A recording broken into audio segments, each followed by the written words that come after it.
Welcome back to BCN news. సార్వత్రిక ఎన్నికల్లో India కూటమి అభ్యర్థుల గెలుపుకు ప్రతి ఒక్కరూ తమ వంతుగా మద్దతు తెలియజేయాలని పీసీసీ అధ్యక్షురాలు షర్మిల పేర్కొన్నారు. సోమవారం జిల్లా కాంగ్రెస్ పార్టీ కార్యాలయంలో ఏర్పాటు చేసిన విలేకరుల సమావేశంలో ఆమె సిపిఐ రాష్ట్ర కార్యదర్శి రామకృష్ణ, సిపిఎం రాష్ట్ర కార్యదర్శి శ్రీనివాసరావులతో కలిసి మీడియాతో మాట్లాడారు.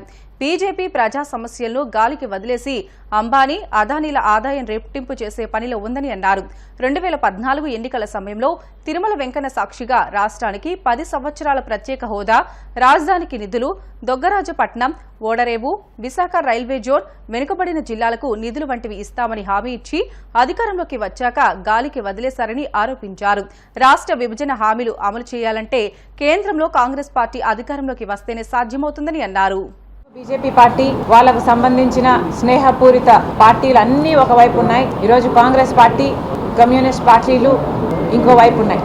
బీజేపీ పార్టీ వైపే రాష్ట్రంలో ఉన్న తెలుగుదేశం పార్టీ అయినా, జగన్మోహన్ రెడ్డి గారికి చెందిన వైసీపీ పార్టీ అయినా బీజేపీ పార్టీతోనే ఉంది అని మరొక్కసారి స్ట్రెస్ చేస్తున్నాం. ఎందుకంటే గత 5 సంవత్సరాలుగా ఈ విషయమే మళ్ళీ రుజువు అయింది. 5 సంవత్సరాల తర్వాత ఈరోజు 5 సంవత్సరాలకు గాను జగన్మోహన్ రెడ్డి గారు దత్తపుత్రుడు అని నిర్మలా సీతారామన్ గారే చెప్పడం జరిగింది. అంటే గత 5 సంవత్సరాలుగా మోడీకి దత్తపుత్రుడిగా జగన్మోహన్ రెడ్డి గారు వ్యవహరించారు.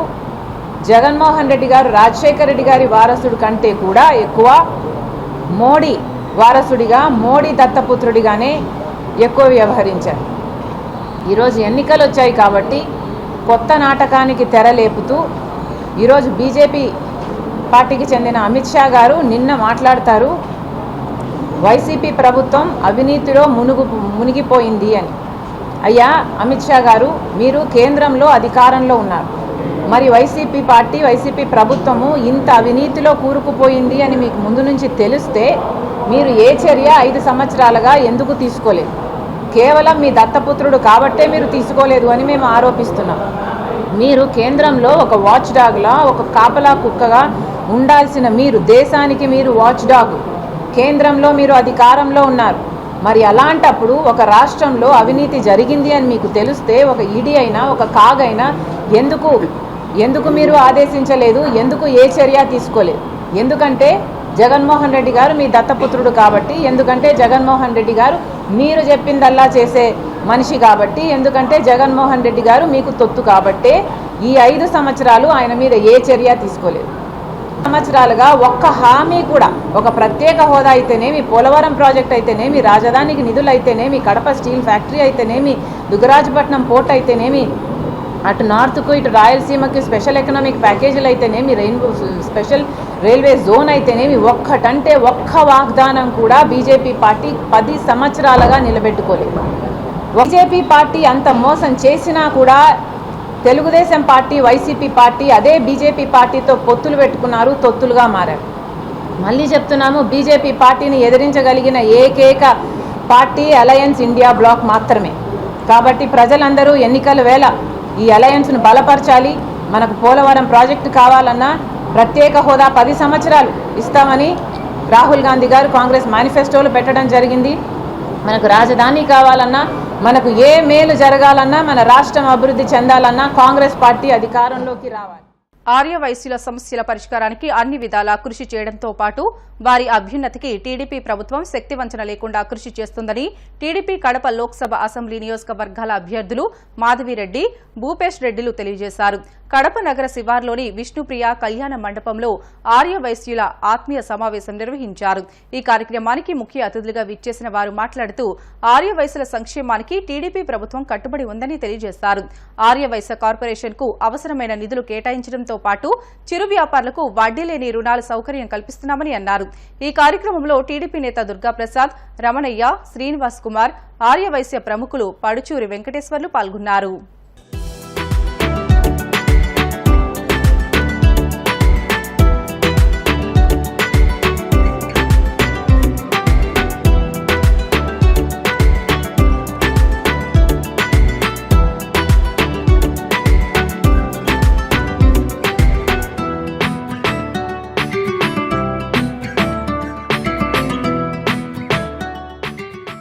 ఆర్యవైశ్యులకు ఎంతో అండగా వాళ్ళ కార్పొరేషన్ కానీ వాళ్ళ కన్య కార్పొరేషన్ ఆత్మహత్య దినాన్ని అధికారంగా ప్రకటించడం కానీ, అలాగనే చిరు వ్యాపారులకి సపోర్టుగా వాళ్ళకి వడ్డీ లేని రుణాలు ఇస్తామని చెప్పడంతో వాళ్ళు చాలా సంతోషంగా తెలుగుదేశం పార్టీకి సంపూర్ణ మద్దతు ఇస్తూ ముందుకు రావడం జరిగింది.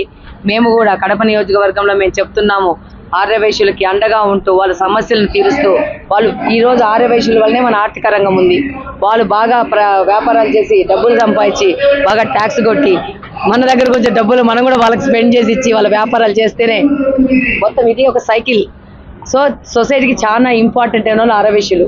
సో వాళ్ళ అభివృద్ధికి, వాళ్ళ సంక్షేమానికి, వాళ్ళ మనసులో ఉన్న కోరికలకు అనుగుణంగా రేపు తెలుగుదేశం పార్టీలో కడప నియోజకవర్గంలో గెలిచి పని చేస్తానని వాళ్ళకు కూడా వాగ్దానం చేయడం జరిగింది. వాళ్ళు కూడా కడప నగర అభివృద్ధికి వాళ్ళకు సంబంధించిన తోడ్పాటు కూడా మాకు అందిస్తారని చెప్పి మాకు సంపూర్ణ విశ్వాసం ఉంది. జై తెలుగుదేశం. వాళ్ళలో ఉన్న అపోహలు, వాళ్ళలో ఉన్న అభద్రతా భావం, వాళ్ళకు భవిష్యత్తులో తెలుగుదేశం పార్టీ చంద్రబాబు నాయుడు గారు ముఖ్యమంత్రి అయితే ఏ విధంగా సపోర్ట్ చేయాలా, ఏ విధంగా అండదండలుగా ఉండాలా, వాళ్ళ వ్యాపారాలు చేసుకునేటప్పుడు వాళ్ళకు వచ్చే ఇబ్బందుల్ని మేము ఖచ్చితంగా వాళ్ళకు అండదండలు ఉంటామని కూడా మేము భరోసా ఇవ్వడం కూడా జరిగింది. ఆంధ్రప్రదేశ్లో ప్రతి ఒక్క వర్గాన్ని పూర్తిగా నిర్వీర్యం చేసిన ప్రభుత్వం జగన్మోహన్ రెడ్డి ప్రభుత్వం. ఖచ్చితంగా మళ్ళీ రీకన్స్ట్రక్ట్ చేయాలంటే చాలా ఆలోచన చేసి ఒక గాడిలో పెట్టాలంటే పాలనను అది కేవలం చంద్రబాబు నాయుడు గారికే సాధ్యం. ఆయన ఎక్స్పీరియన్స్ ఉన్న నాయకుడు, విజన్ ఉన్న నాయకుడు. అభివృద్ధి, సంక్షేమం రెండు కళ్ళ లాంటివి చంద్రబాబు నాయుడు గారి దృష్టిలో. ఖచ్చితంగా సంపద సృష్టించి పేదలకు సంక్షేమానికి వాడాలని చెప్పే వ్యక్తి. కానీ ఈరోజు జగన్మోహన్ రెడ్డి గారు సంపదను దోచుకొని ఏ విధంగా ఈ ఎలక్షన్స్ మూమెంట్లో ఓట్ల రూపంలో కొన్ని కోట్లు ఖర్చు పెట్టే పరిస్థితి ఈరోజు వైఎస్ఆర్సీపీ పార్టీ ఉంది అని ఈరోజు కూడా మీ అందరికీ తెలియజేస్తున్నాం. ఖచ్చితంగా ఆర్యవైశ్యులను మేము, మా పార్టీ, మా నాయకుడు కడప జిల్లా వరకు ఖచ్చితంగా అన్ని విషయాలలో అండదండగా ఉండి స్వేచ్ఛా వాతావరణంలో వాళ్ళు వ్యాపారాలు చేసుకునేటట్టు, ఆర్యవైశ్యుల్లో కూడా పేద మధ్యతరగతి కుటుంబాలు ఉన్నాయి, వాళ్ళకు కూడా అన్ని సంక్షేమ పథకాలు అందేటట్టు మేము హామీ కూడా ఇవ్వడం జరిగింది. ఈ సందర్భంగా వాళ్ళు కూడా సంతోషం వ్యక్తం చేసినారు. మాకు నమ్మకం ఉంది, ఖచ్చితంగా ఆర్యవైశ్యులందరూ తెలుగుదేశం పార్టీకి మద్దతు ఇస్తారని కూడా ఈ సందర్భంగా తెలియజేస్తారు. ఎమ్మెల్యేగా ఉన్న 10 సంవత్సరాల్లో ప్రజల మనసుల్లో నిరంతరం మమేకమై నియోజకవర్గ అభివృద్ధికి కృషి చేశానని ఉండి నియోజకవర్గ స్వతంత్ర ఎమ్మెల్యే అభ్యర్థి కలవపూడి శివ అన్నారు. పశ్చిమ గోదావరి జిల్లా ఉండి మండలం వాండ్రం, చినపుల్లేరు, పెదపుల్లేరు, కలిసిపూడి, చెరుకువాడ, అత్తమూరు గ్రామాల్లో ఆటోపై నుండి ఎన్నికల ప్రచారం నిర్వహించారు. ఈ సందర్భంగా శివ మాట్లాడుతూ నియోజకవర్గం అభివృద్దే తన అజెండాగా ముందుకు వస్తున్నట్లు తెలియజేశారు. ఈ సందర్భంగా ప్రచారం కోసం గ్రామాలకు వెళ్లిన శివరామరాజుకు పెద్ద ఎత్తున కార్యకర్తలు, అభిమానులు, మహిళలు హాజరై ఘన స్వాగతం పలికారు. అడుగడుగునా మహిళలు హారతులు ఇచ్చారు. ఈ ప్రచారంలో శివ అభిమానులు పాల్గొన్నారు.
ఈరోజు ఎన్నికల ప్రచార కార్యక్రమంలో భాగంగా స్వతంత్ర అభ్యర్థిగా సింహం గుర్తుపై పోటీ చేస్తున్నాననే విషయాన్ని ప్రజలందరికీ కూడా తెలియపరిచే విధంగా గతంలో ఇంటింటికి కూడా మనం తిరిగి స్వతంత్ర అభ్యర్థిగా పోటీ చేస్తున్నామని చెప్పి తెలియపరిచాం.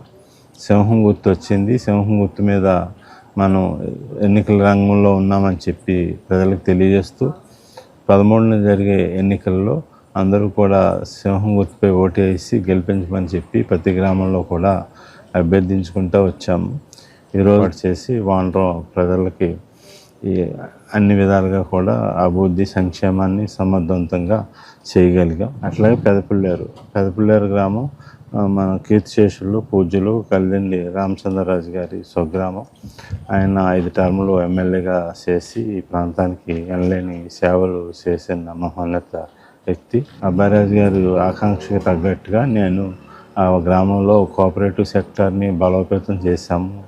ఎట్లా అంటే ప్యాడీ ప్రొక్యూర్మెంట్ అంతా కూడా మనం కోఆపరేటివ్ బ్యాంక్కి ఇవ్వటం ద్వారా కోఆపరేటివ్ ఏదైతే మంచి లాభాలని ఆర్జించి రైతులకి ఈక్విటీని బాగా పంచిపెట్టి కోఆపరేటివ్ సెక్టర్ మన ఆ గ్రామంలో పెద్దపుల్లేరు గ్రామంలో బాగా స్ట్రెంగ్త్గా ఉండి రైతులకి బాగా ఎక్కువ రుణాలు ఇచ్చే పరిస్థితుల్లో బాగుంది. రానున్న రోజుల్లో పేదరికం లేని సమాజం నిర్మించడానికి అన్ని ఎఫర్ట్స్ పెట్టి కృషి చేద్దాం. అట్లాగే గ్రామాల్లో అన్ని మౌలిక వస్తువులు ఏర్పాటు చేసి గ్రామం అనేది ఎప్పటికీ ఒక యూనిట్గా ఫీల్ గుడ్ ఉండాలి, అందరికీ పని ఉండాలి, అందరూ మంచి ఇల్లు నిర్మాణం చేసుకుని అందరూ బాగుండాలి, అందరికీ పిల్లలు బాగా చదువుకుని వృద్ధిలోకి రావాలి, గ్రామాల్లో అందరూ ఆరోగ్యంగా ఉండాలి.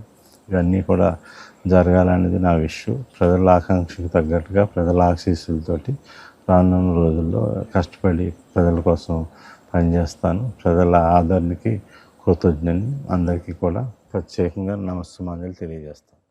వార్తలు ముగించే ముందు ముఖ్య అంశాలు మరొకసారి. రాజమండ్రిలోని వేమగిరిలో ప్రధాని మోదీ బహిరంగ సభ, హాజరైన పవన్ కళ్యాణ్, లోకేష్, పురంధేశ్వరి.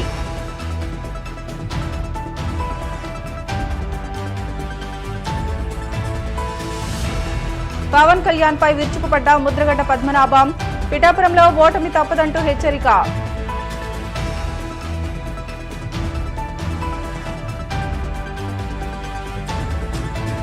ప్రతి ఒక్కరూ ఓటు హక్కును వినియోగించుకోండి, రంపచోడవరంలో మోటార్ సైకిల్ ర్యాలీ నిర్వహించిన అధికారులు.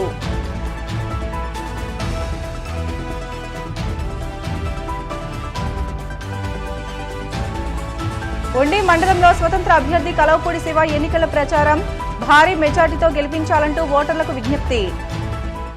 ఇవి ఇప్పటివరకు బులెటిన్లోని అప్డేట్స్. మరిన్ని లేటెస్ట్ అప్డేట్స్ కోసం చూస్తూనే ఉండండి BCN న్యూస్.